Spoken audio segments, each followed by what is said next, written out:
Bonjour Guillaume. Anthony Morel, la tech. Bonjour Anthony. Bonjour Guillaume. Alors on va aller en Suède. Ils sont 3000 Suédois en ce moment à avoir sous la peau une puce électronique qui leur permet aussi bien d'ouvrir la porte de leur bureau que de payer au supermarché ou de valider leur billet de train. Voilà, un plan électronique inséré à l'intérieur de la main.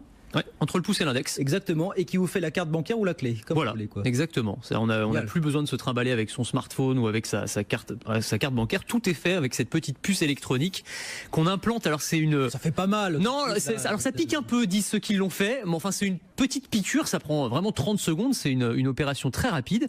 Et donc ils se font implanter réellement une puce électronique. On appelle ça des body hackers. C'est-à-dire ils transforment leur corps en fait avec de l'électronique. Bon. Et donc ils vont pouvoir, comme le fait cette dame qu'on voit à l'écran pour ceux qui nous regardent sur BFM Business, badger à sa salle de sport. On peut prendre le train aussi. Il y a la compagnie ferroviaire suédoise, l'équivalent de la SNCF, qui s'appelle SJ, accepte maintenant ces puces électroniques comme billets dans les trains. Donc en gros, quand le contrôleur passe, vous approchez votre main et c'est la main qui bip. Enfin, ça va jusque là quand même. Et puis effectivement, on peut s'en servir aussi pour payer au supermarché ou comme carte de fidélité. Ça va très loin quand même. C'est vraiment, ces body hackers, c'est une frange très fine de technophiles qui sont prêts comme ça à aller quand même s'injecter. Ils ne sont pas des volontaires, c'est pas une expérience transitoire. C'est fait, c'est plié, c'est. Ah oui, c'est fait. Voilà. Enfin, ils sont volontaires. Hein. Oui. C'est évidemment, on les a pas forcés à mettre cette puce. On va pas leur retirer dans un mois. On va pas leur retirer dans un mois. Alors on peut la faire retirer éventuellement, mais on peut se poser la question quand même de l'intérêt que ça représente aujourd'hui. C'est-à-dire, est-ce que ça a une vraie valeur ajoutée?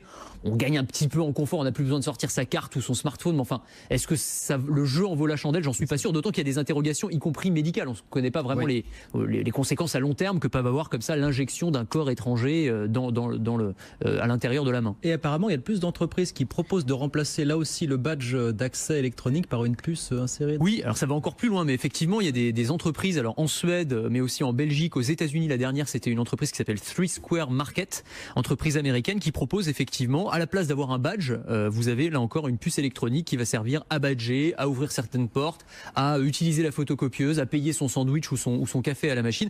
Là encore, c'est sur la base du volontariat. Alors moi, c'est des chiffres qui m'ont étonné dans cette entreprise, donc qui est une PME.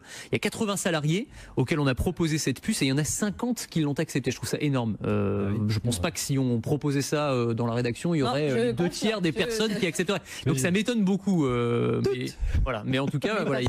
On est aussi dans un univers justement très high-tech dans cette entreprise-là, j'imagine. Oui, alors c'est une entreprise qui fait des distributeurs automatiques. Donc ils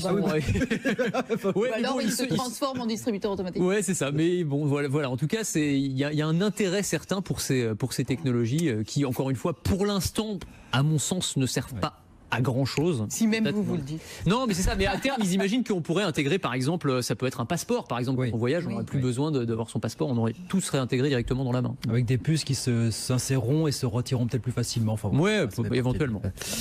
Ainsi va le monde, on va résumer les choses comme ça. Anthony Morel, merci beaucoup Anthony, la tech tous les jours, 12h15 avec Anthony sur BFM Business.